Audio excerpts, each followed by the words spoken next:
Good morning and welcome to the channel. Nissan Navara D22 2006. For the last 3 weeks on and off I've been trying to fix a white smoke problem. Now there's a lot of people, forum friends, that are giving their input on what could be the problem with this car. However, not everything that you hear is going to be accurate and to the point, but it will be to the best of their ability and their knowledge, which is great because that's how we move forward in progress. However, I followed as much of advice given, which is why I'm doing the intro this way.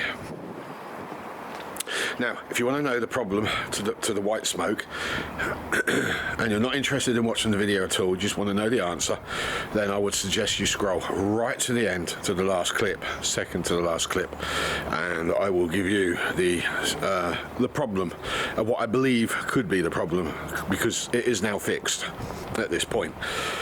However, if you're here for the video content of laughs, my frustration, then you keep on watching, because it's an epic ride. And it's not just the white smoke, there is other things that went on in this engine bay as well, problems that I found now that I've removed the EGR.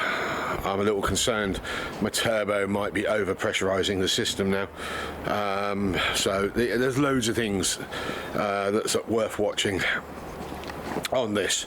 But if you want to know the problem, as I just said, go right to the end. You're going to be amazed, really are.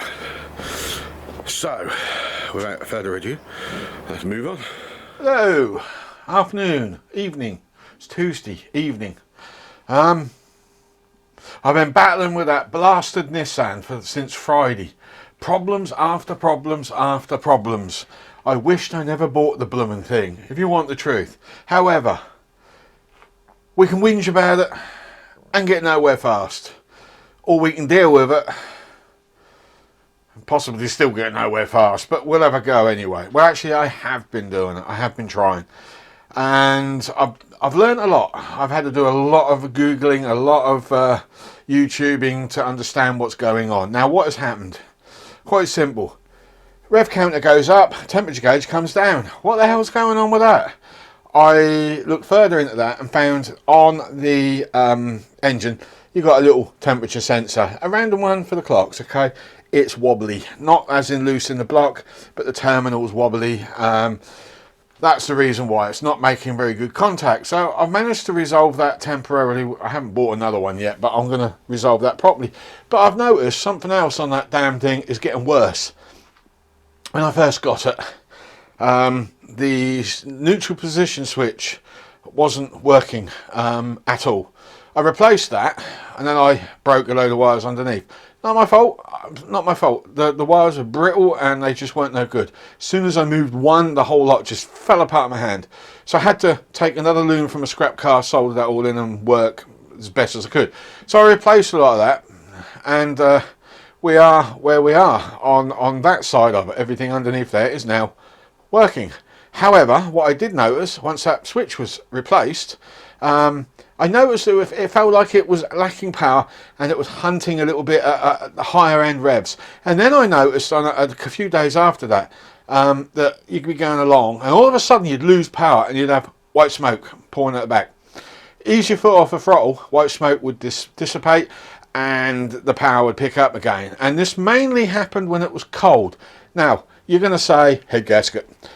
I even thought head gasket. I thought it's doing it while it's cold. Everything's loose when it's cold. When it gets hot, everything spans, and I'm assuming that's the way that works. So I pulled the cap off. I've let it tick over. I'm not seeing any air bubbles coming up in that radiator. I've checked the oil multiple times. There is no white gloop in that oil. So what's going on? So going on Google, asking questions. Don't even know if this mic's working. Asked a lot of questions, getting nowhere fast apparently. No, I weren't. A lot of people were saying, well, it sounds like this, sounds like that. Anyway, cut long story short, one guy turned around and said, sounds like the engine's just filthy dirty and it needs a good clean inside. You know, put some diesel treatment in there and you might find some better results as the months go on. And I'm thinking, well, that probably wouldn't hurt if I'm honest, right?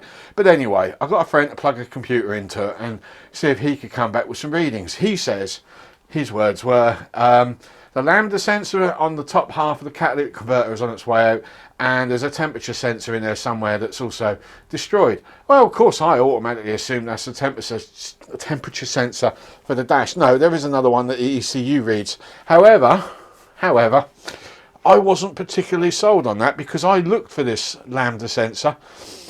The exhaust is all covered in tin covers, so I bought an end scope and I shoved it down the covers as best I could. There's no, I can't see one. I'm not saying there isn't one, but it is looking like there isn't one, okay?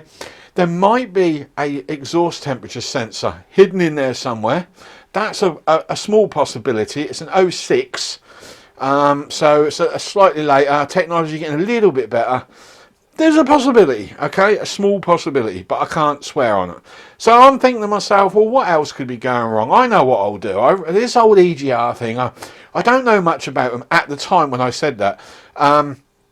Let's just pull that chrome pipe off and see what's going on. And shock horror.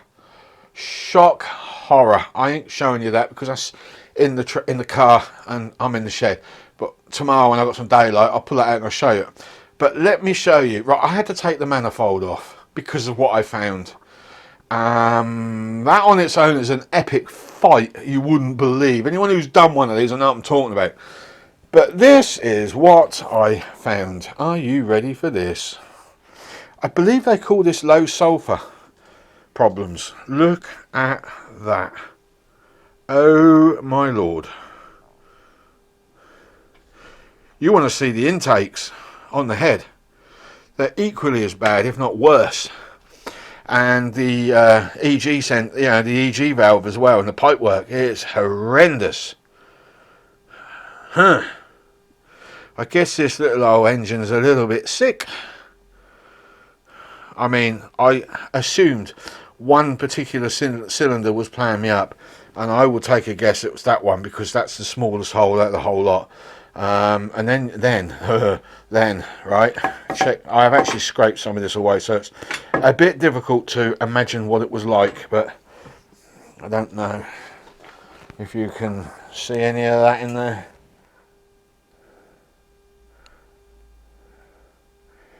It's pretty bad all round.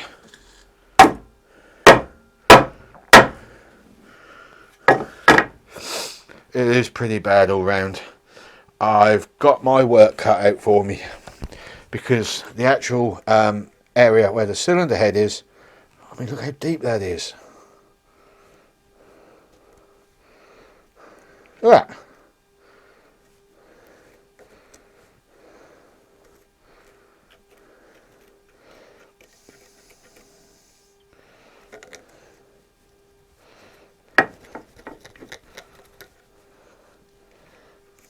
Actually, that felt, oh shit me.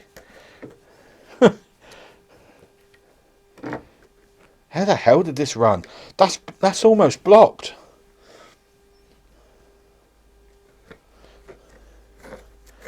Watch this. Watch this. Watch.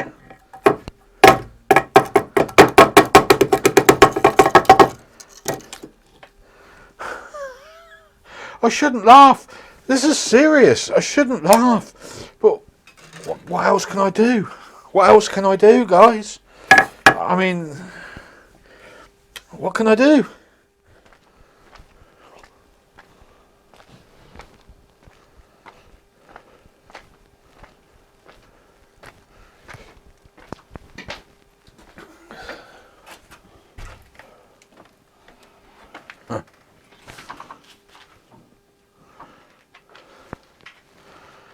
Okay,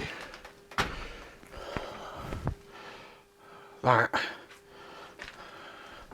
is that. Now, as clean as I can get it, without actually having, I actually do have one, a cleaner, but I can't get to it, and it's empty. and I'm a little broke. And that is what came out. That little bundle there, plus what ended up on the floor and on the table and in the bin. I went through 4 cans of brake cleaner, half a can thinners, 3 brushes. I had to weld that one up onto the end of that rod in order to shove it through, and we got there in the end. My God. And you want to know the bizarre bit? That's one item of 3, because now we've got to do the intake valve area, which is just as clogged. I'm not joking. That's going to be a nightmare, personally. And not only that, the EGR valve is absolutely toast. I mean, I don't know if it still works. I couldn't tell you. But that also is just as clogged. Okay, as promised, I'll show you the state of the intakes. If I may have to turn the camera sideways for this. There you go. That's what I'm up against. And they are deep. Really deep.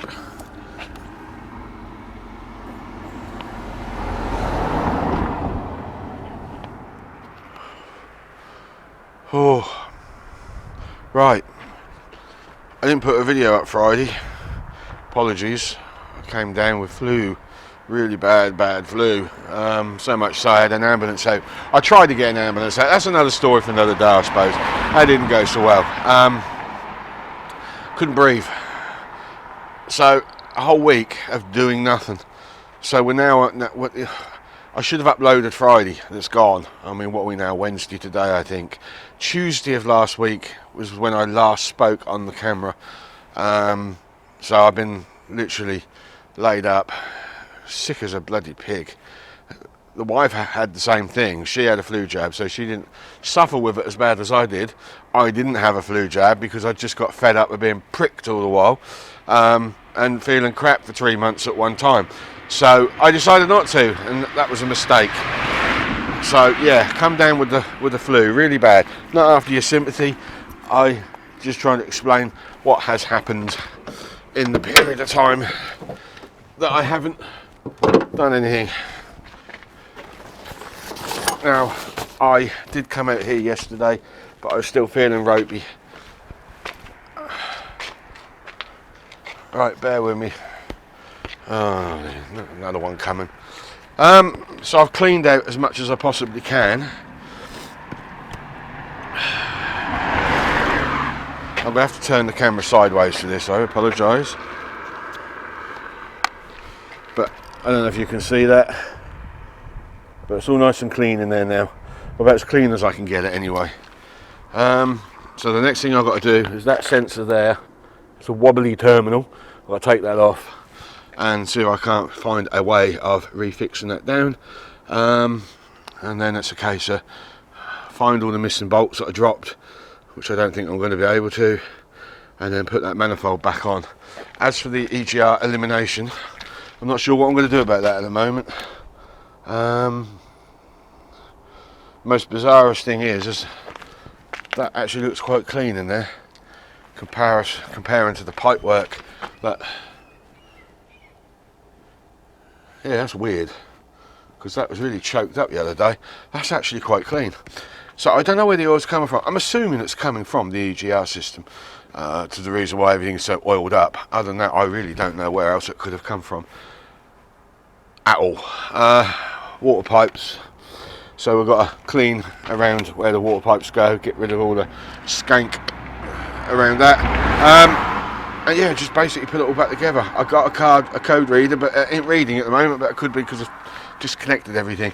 And the other thing I found, and I'm wondering if this is an auction trick, somebody had undone the pump. The electrical terminal on the pump was loose. I don't think that is what is causing my engine to white smoke at high end revs, but it is something that's been progressively getting worse as time has gone by since I bought this thing in the late summer. Never did it when we first got it. It was good as gold.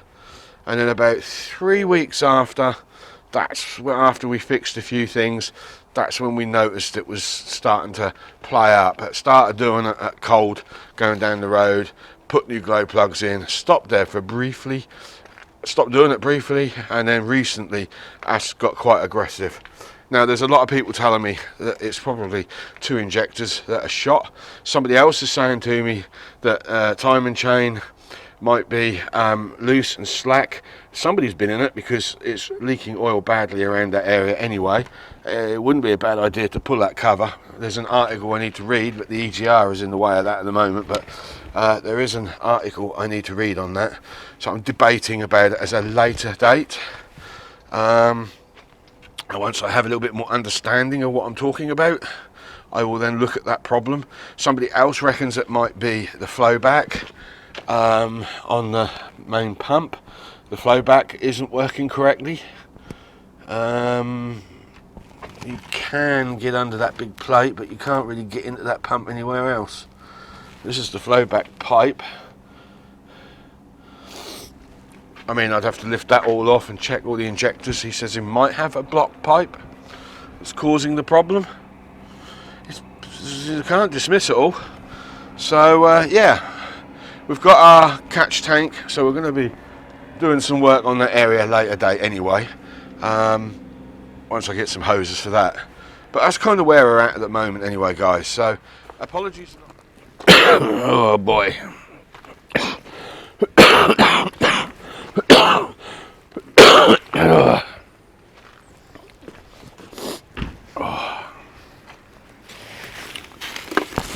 have a new sensor, just under 10 quid. Nissan, for this part, I wanted 80 quid, thereabouts. That goes there. I'm sure there is a second one in here somewhere. Either that was oil, might be oil. I'm not fully sure. So we'll get that in, we'll get that cleaned up, we'll get the manifold re-glued back on. Speaking of manifolds, yeah, I'm afraid that light has gone.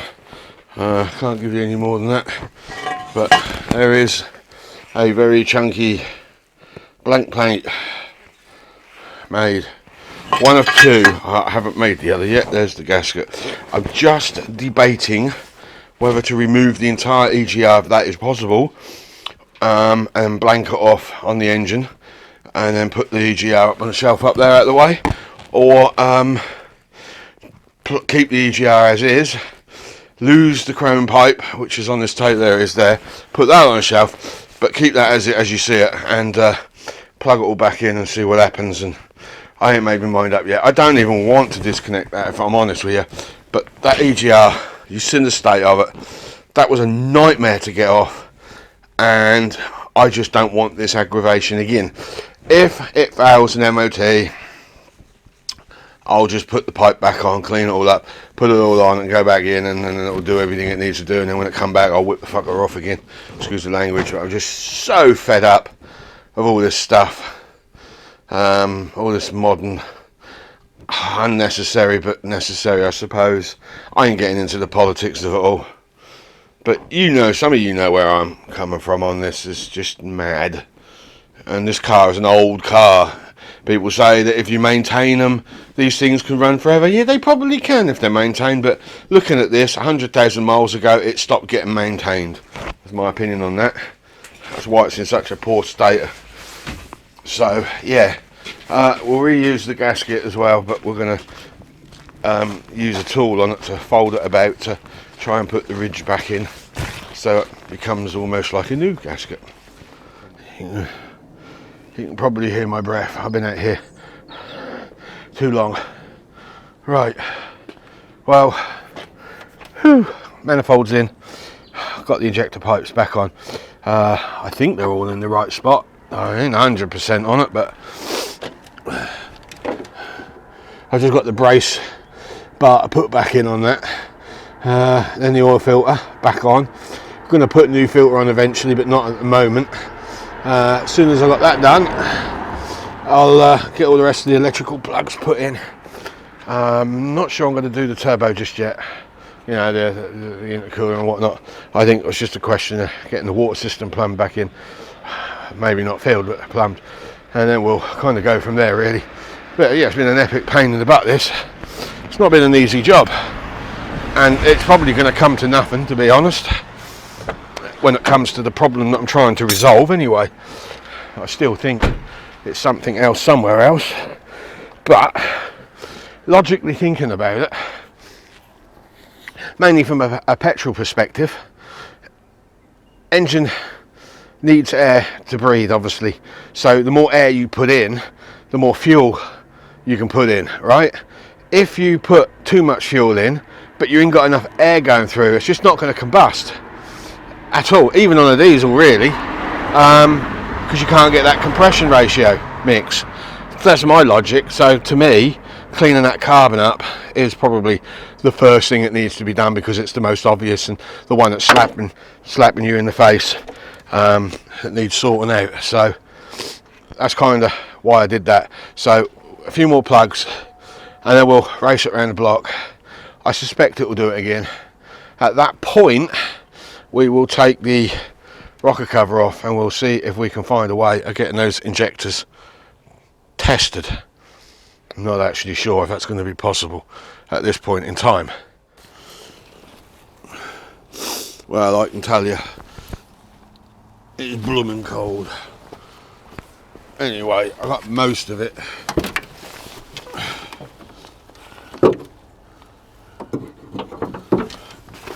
Buttoned up. We've just got a few stupid little things really. We've got the intercooler to put back on, and we've got the temperature, pressure, I don't even know what the hell that thing does.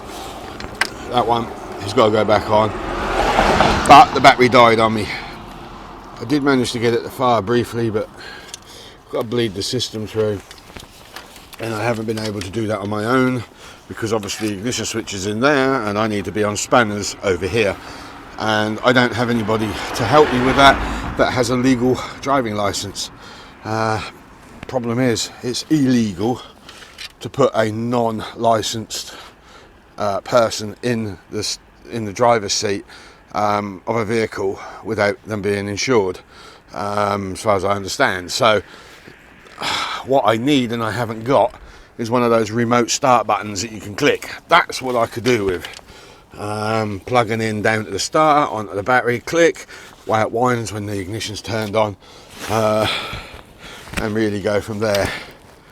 Unfortunately, Machine Mart's the only place in Ipswich that sells them, and they kindly informed us yesterday that they're not taking cash payments anymore over the counter. So I guess they can take me off their mailing list, because if companies are going to go down like that, I'd rather just go on eBay and wait a few days. eBay will start getting my trade instead of the shops if they're going to stop taking cash. This is the third shop now this week that's told me this. No, second shop, because the Nissan dealer also said the same thing. They don't take cash. And this is this bank, the banks are doing it. Let me just put the camera down so I shut the bonnet. Unfortunately, it's the banks that are doing it. They're putting on these extra charges for businesses, and that's being passed on to you and me, really, which is totally unfair, and I don't know how they justify it, but they do. And I don't think the government will do anything to stop it either, because of fraudulent cash that's sort of floating around, you know, the counterfeit stuff. If everyone went card, that means the government would save a fortune, because counterfeit money won't find its way into the system, and that's why I don't think the government will stop it. So anyway, look, we're not going to go too far into that idea. Our battery's on charge. Tomorrow we'll come out, we'll put the battery back on. Okay, I have finally got it running, and it was a pretty instant thing. Let me show you something. Frost has blown some concrete, look. The water pipe is, let me show you this. The power of water is unbelievable. I believe this has been reported, so it's just a question of when they decide to come out and sort it out. Yet they charge us a fortune in water. I mean, look at that. It's literally, I'm standing on technically a sinkhole here, so this is a bit stupid really, because the sand is getting dug out by the water flow, and they're 6 hours away from fixing. But look how it's lifted the concrete. That was level, and the sand, you can see the sand in the road, so it is slowly digging it all out. I mean, look at that. There should be a barrier across here really. Not my department. Look at the flow. Right where I'm flaming working as well. All the sawdust I had under there has been washed away. So now that oily shit has gone in the drain system. Not my fault. This water was reported a good couple of hours ago, from what I can see on the website. So yeah, typical Anglia water. Take your money, but don't take responsibility. That's half their trouble. Anyway, getting back to this, we're off subject. Just had it fired up. That's run for about a minute. I think we had it running for about a minute. And I tell you, it sounds so much better now. So much better. Although without the intercooler on, you're not going to really notice a lot. How instant that was as well. Before you had to wait a few turns. We've got a bit of a squeak on the belt, so I'm a bit concerned about that.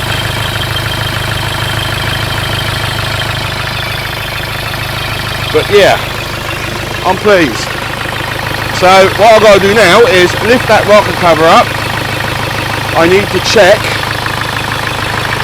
underneath there and just check the returns, the fuel line returns. I want to make sure they're not all crusted up, because I've been told that could be part of the issue that I have with the white smoke at top end. It could be that the fuel is not getting back to where it's supposed to be, and it's overloading the injectors. That was just one theory that was thrown at me amongst a load of other theories. This is the problem when you put questions out on forums. Everybody comes in with their take on what could be wrong. I mean, one is the fuel returns, another one was the fuel filter, another one was the timing chain, another one was the injector. That's pretty much everything that's probably listed in the book anyway. As much as I'm grateful for people's help, sometimes when you ask these questions, you just get overwhelmed with answers and don't know which one to turn to. So in the end, I just took the attitude, a process of elimination.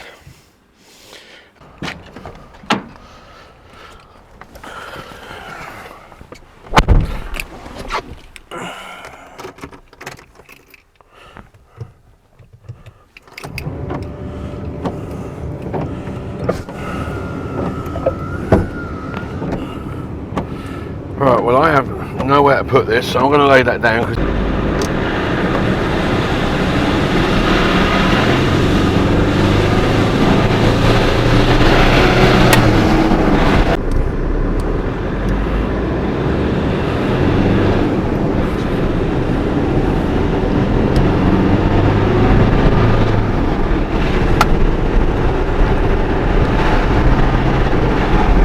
No white smoke. None whatsoever.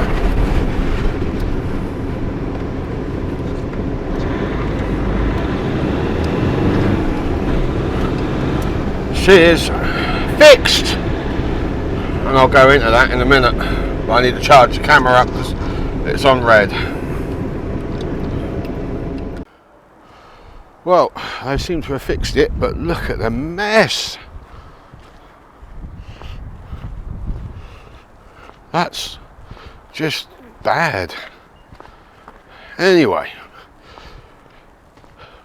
outro is what this is all about.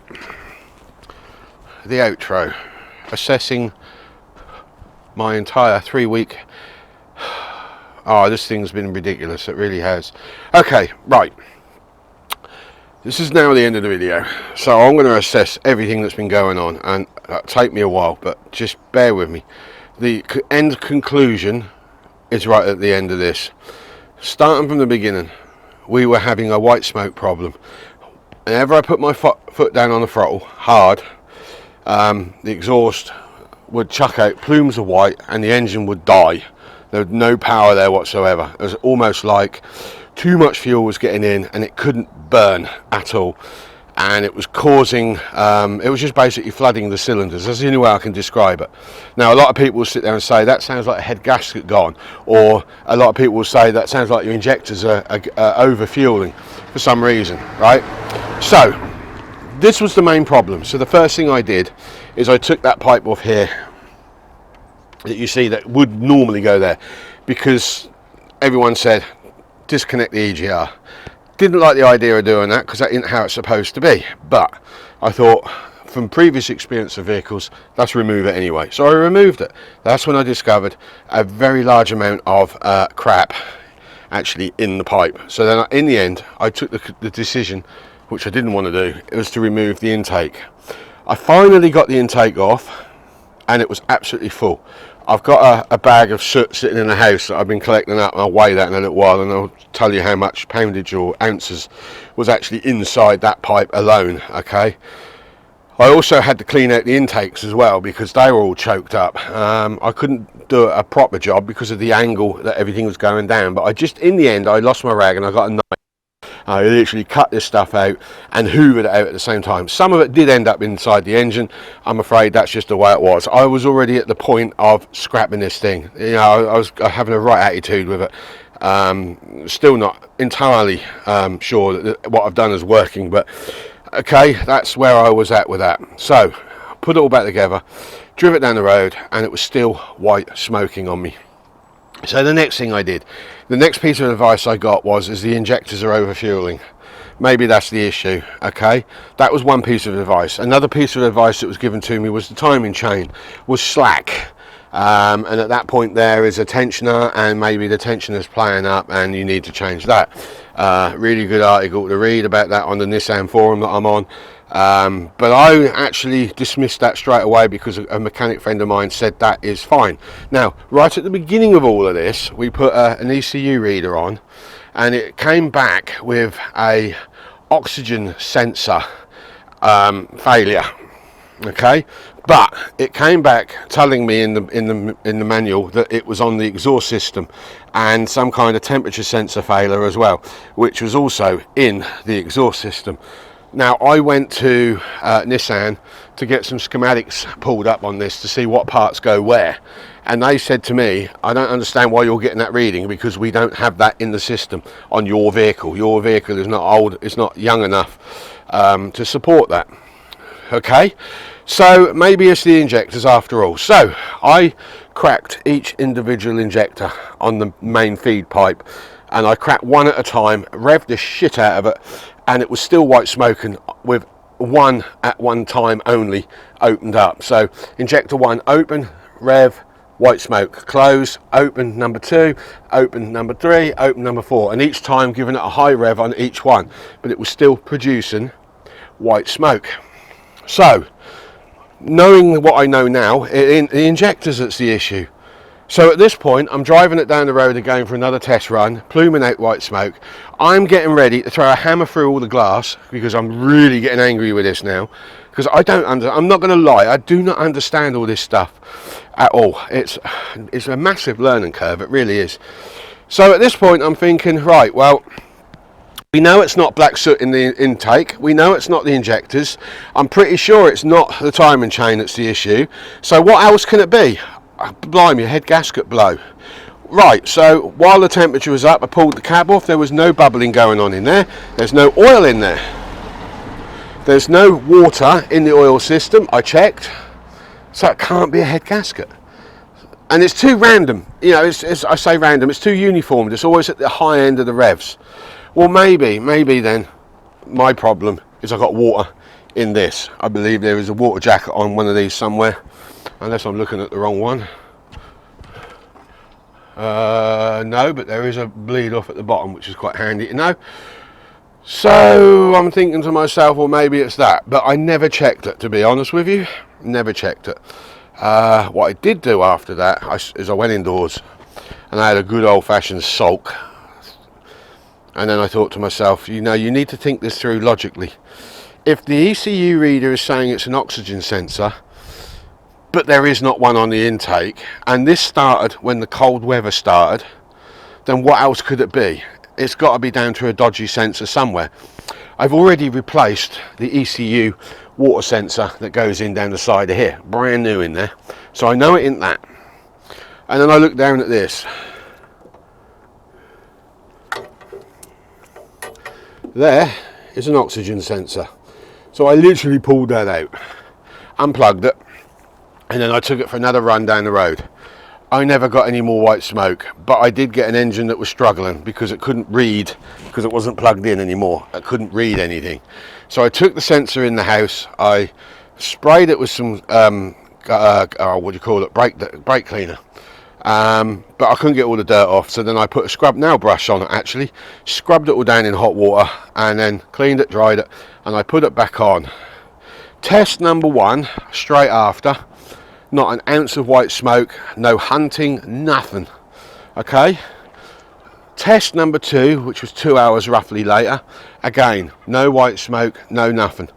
I then did another one 4 hours later in the dark, again, no hunting, no white smoke, nothing. I woke up this morning, you saw it yourself, or you didn't see nothing, but you heard it. I went down the road and it was giving me everything that this car was meant to be giving. So the reading on the ECU, which was giving me a lambda sensor that don't exist in this engine bay, this is an 06 and it doesn't exist, there's not one in there that I can find. Nissan looked on their schematics in their parts department, they couldn't find one in there. The ECU was reading the wrong item. So if you have this problem yourself, before you do anything, pull that bugger out.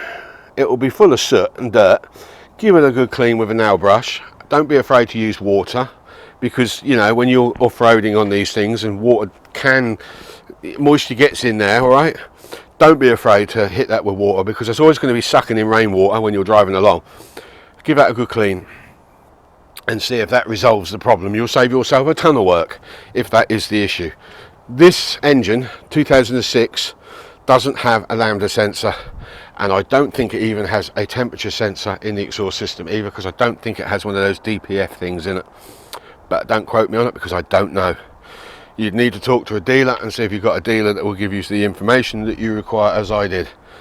But my problem ended up, well, it was actually 2 problems, and it wasn't, and it's not like that I was given false information about the injectors, right? Because that was causing the injectors to overflow the engine. It was actually causing the injectors to over-regulate the fuel, but it was that was causing the problem.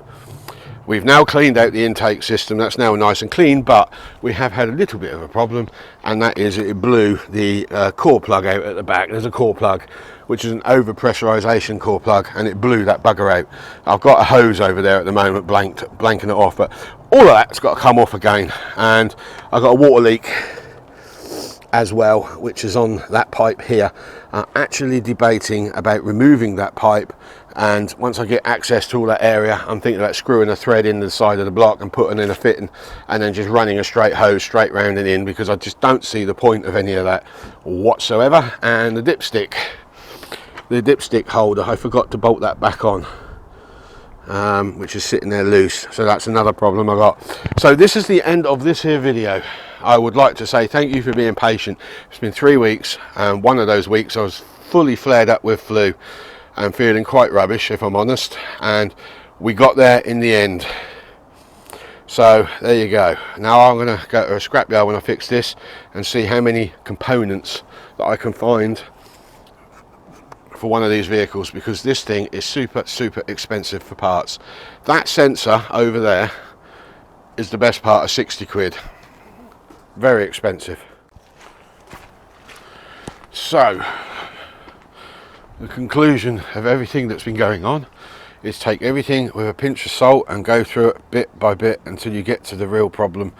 And I generally can't remember where I left off in the conversation, because a friend of mine walked past and I had to shut down. So with that, I think we are done now. I've got to take that all off and sort that all out. I don't really want to do it today. I'm fed up now. I think I'm just going to upload my video, spend all day doing that, and maybe come out to this another day. So again, thank you very much for your patience, and we'll see you on the next episode, which I haven't got a goddamn clue what we're doing. Bye bye.